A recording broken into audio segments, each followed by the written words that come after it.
کبھی کبھی کوئی ایک شخص اپنے خوابوں سے ایک کارواں بنا دیتا ہے، اپنے عزم سے ایک انقلاب لے آتا ہے اور اپنی خاموش دعاؤں سے پوری نسلوں کی تقدیر بدل دیتا ہے۔ یہ کہانی ایک ایسے ہی چراغ کی جو جلتا رہا اور ہزاروں زندگیاں روشن کرتا چلا گیا۔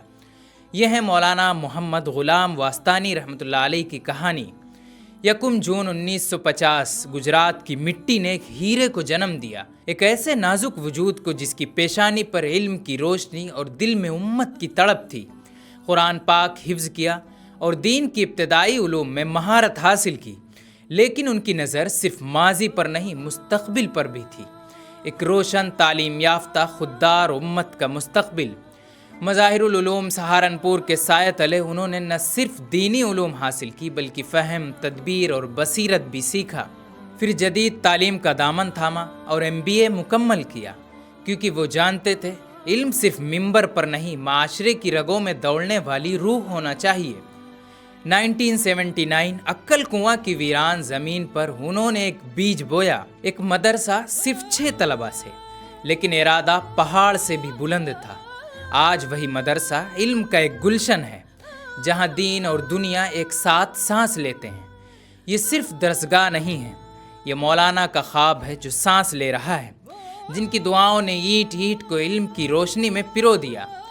جامعہ اسلامیہ اشاعت العلوم سے لے کر Indian institute of medical science and research تک انہوں نے امت کو صرف دینی رہنما نہیں بلکہ ڈاکٹر، انجینئر، معلم اور مصلح بھی عطا کیے۔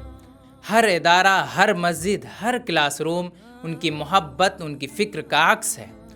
جب 2011 میں انہیں دارالعلوم دیوبند کا محتمم منتخب کیا گیا تو امیدیں جاگی کہ اب ادارے میں نئی صبح طلوع ہوں گی، لیکن ان کی سچائی، ان کا صاف گو انداز چند لوگوں کو گوارا نہ ہوا۔